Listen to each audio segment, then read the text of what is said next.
Magandang gabi kapatid kaibigan, narito po akong muli ang inyong kaibigan si Brother Albert na magbabahagi ng salita ng Diyos sa gabing ito. Ang topic ko sa gabing ito ay pinamagatan ko na the most precious love that people should experience, o sa Tagalog, pinakamahalagang pag-ibig na dapat maranasan ng tao.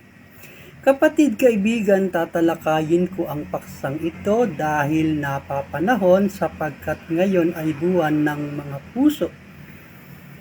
At dahil nga ang pinag-uusapan natin ay may kinalaman sa salitang pag-ibig, dahil dito kapatid kaibigan, ako ay magpapakita ng dalawang anyo ng pag-ibig.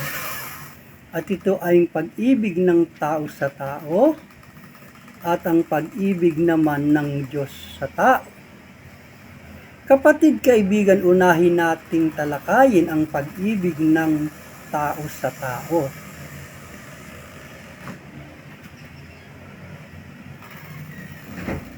Kapatid kaibigan, napag-alaman ko na ang pag-ibig ng tao sa tao ay may kinapapalooban ng tatlong uri ng pag-ibig. At ito ay mga sumusunod na kung saan ay isa-isa nating aalamin ang definisyon. Una, Eros love. Ano ba ang Eros love? It is a kind of love mostly on sexual passion and affection.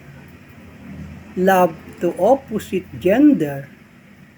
God created sexual love, eros, to express love in between a man and woman, legally get married as husband and wife.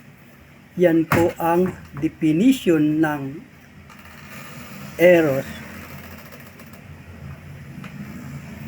Pangalawa, Philos love. Ano ba ang ibig sabihin ng Philos love?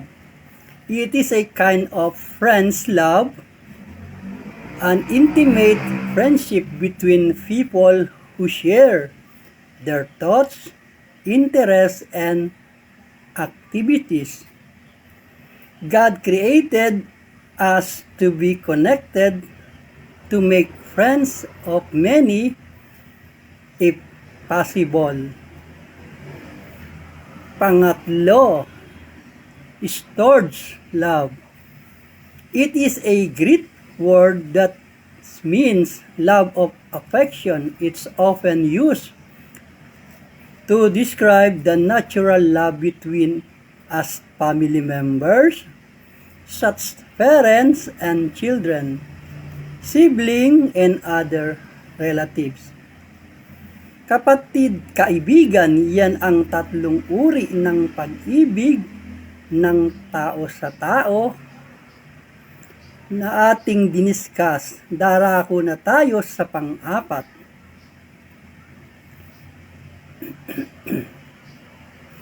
Ang agape love. Ano ba ang kahulugan ng agape love?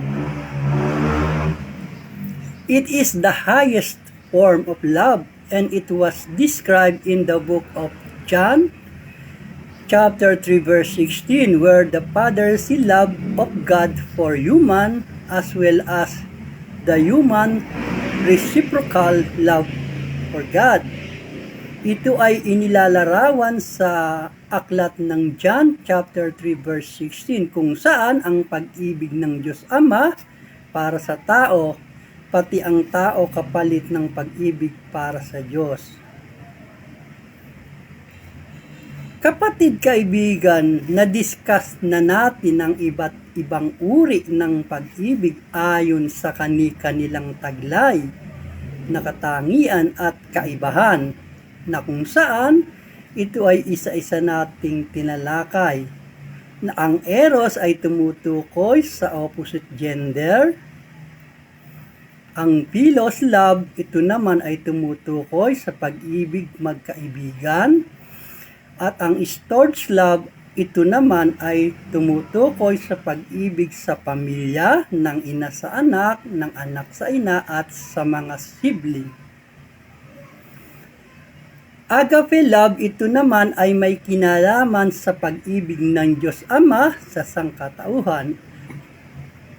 And it is the highest form of love. May pinakamataas na antas na uri ng pag-ibig sapagkat ito lamang ang may mga katangian ng pag-ibig na hindi tinataglay ng tatlong klase ng pag-ibig na aking nabanggit. At ito ay eros love, philos love, at storge love. Anong katangian ba mayroon ng agape love na wala doon sa tatlong nabanggit? Narito ang mga sumusunod na katangian ng agape love. Kapatid kaibigan, isa-isa nating alamin kung ano ang mga katangian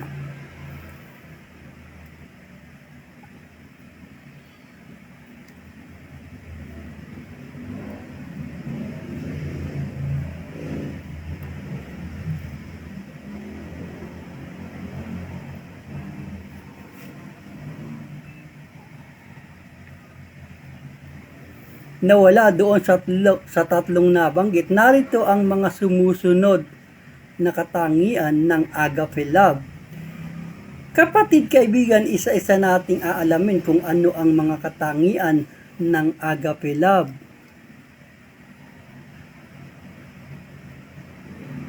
Unang katangian ng agape love ay ang agape love ay unconditional.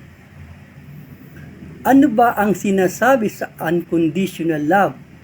A love that is not depend in any condition or exemption.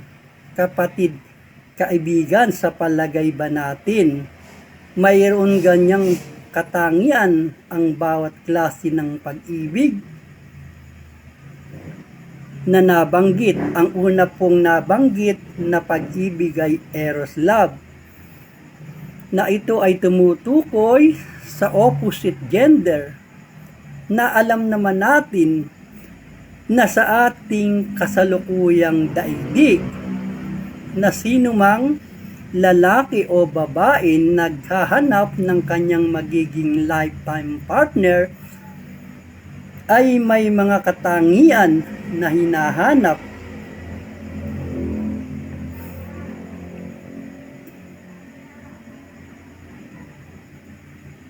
Marahil kung siya ay gwapo, ang gusto niyang mapangasawa ay maganda. Marahil kung siya ay mayaman, gusto rin niyang mapangasawa ay mayaman din. At kung siya ay nag-aral, ang gusto niya ay nag-aral din naman. At wala naman pong masama.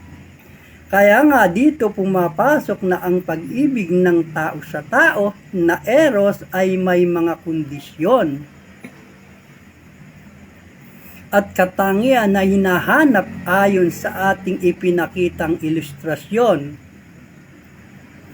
Di gaya ng agape love na nagtataglay ng unconditional love, kung saan ay wala sa eros love, sapagkat aminin natin at sa hindi ang tao'y dumidepende kung sino ang tao at kung anong katangian mayroon ang tao.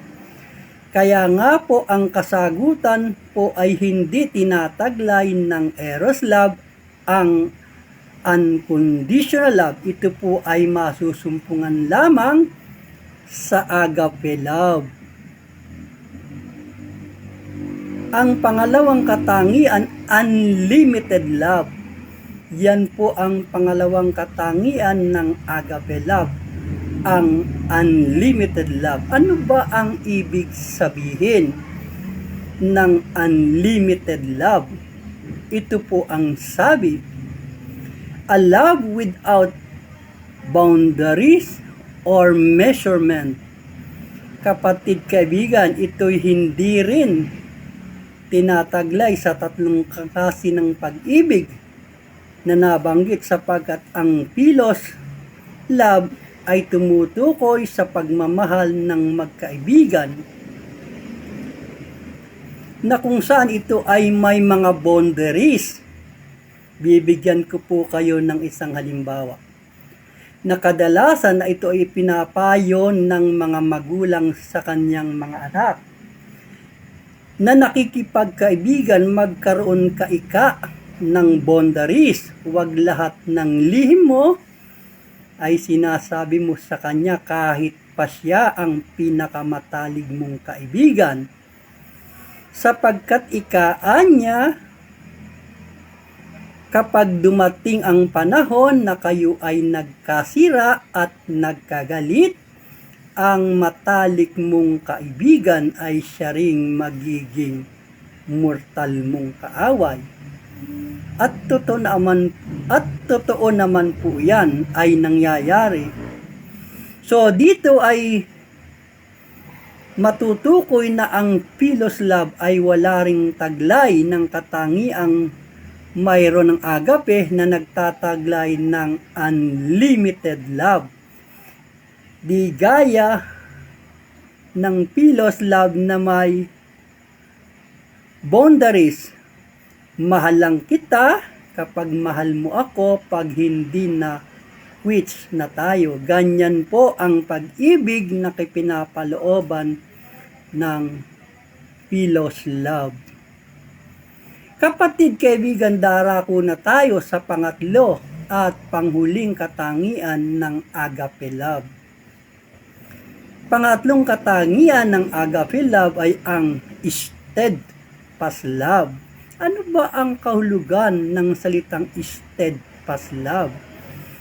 Ito ang sabi, a love that's unwavering, constant, and never changing.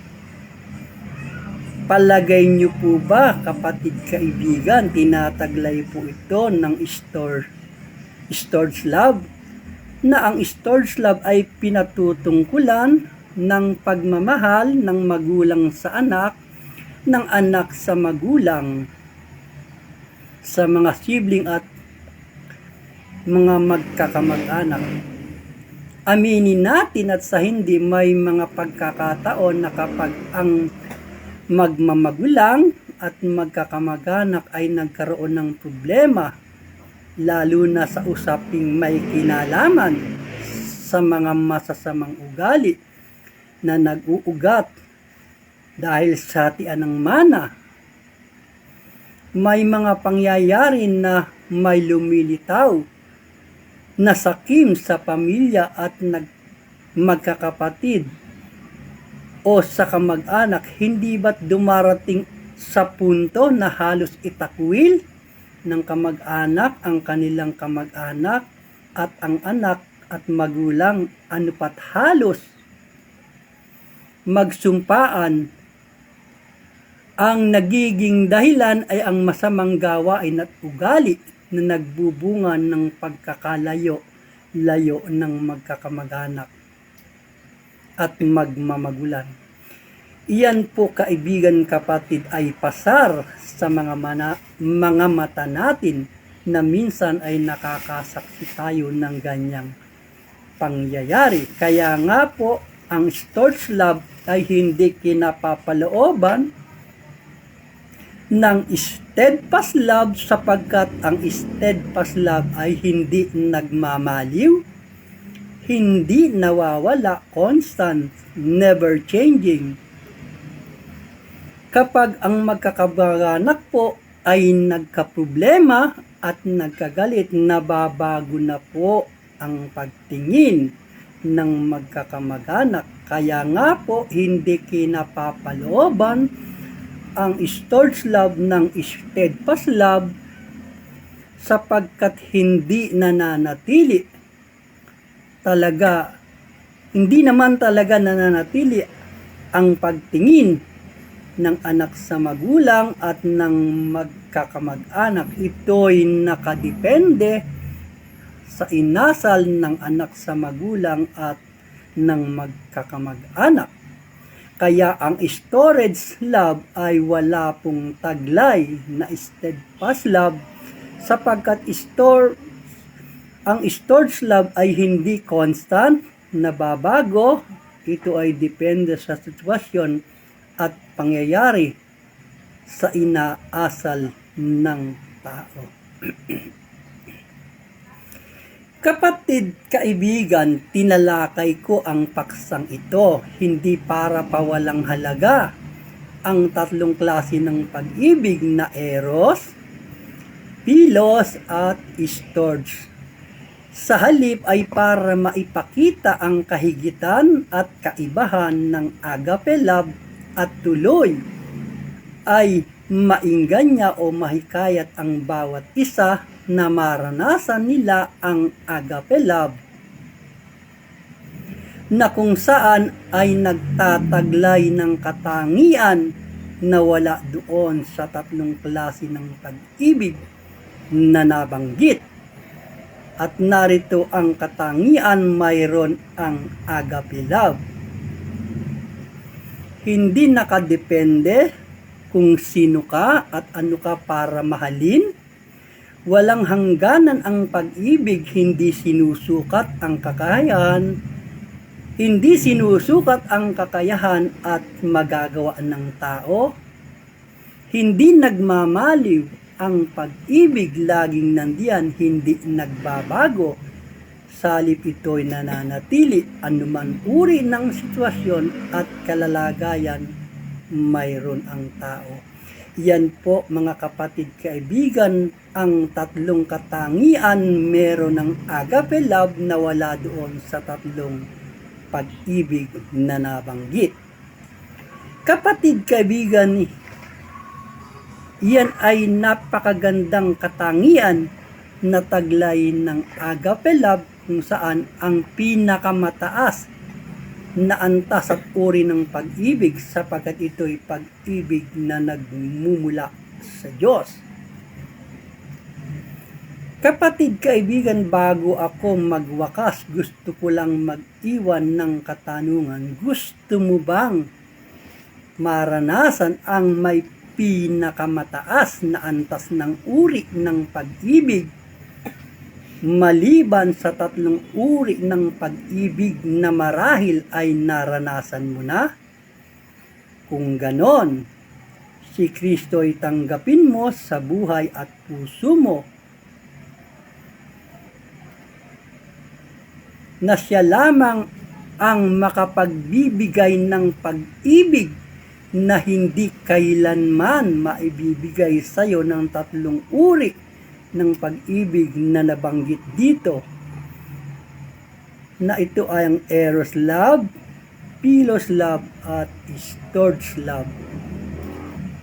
Sana kapatid kaibigan, nakatulong sa iyo ang topic na ito na may kinalaman sa pag-ibig, na kung saan napag-alaman natin ang iba't ibang uri ng pag-ibig, at kung saan ay ang agape love ang may pinakamataas na antas na uri ng pag-ibig, sapagkat ito'y nagmumula sa Diyos. Hangad ko sana kapatid kaibigan ay maranasan mo rin ang pag-ibig na ito na agape love. Salamat kapatid kaibigan sa maikling oras ng pagsama sa akin sa gabing ito sa pagtalakay sa paksang pinamagatan kong pinakamahalagang pag-ibig na dapat maranasan ng tao. Ingatan tayo ng ating dakilang Diyos sa gabing ito sa ating pansamantalang pagtulog, upang bigyang daan kapahingan ang pagod na lupang katawan sa maghapon ng paggawa. Hanggang sa muli, sa kalooban ng Panginoon, sa pagtalakay ng panibagong topic sa susunod na linggo. Maraming salamat, magandang gabi, advanced greetings, ng araw ng mga puso. Amen.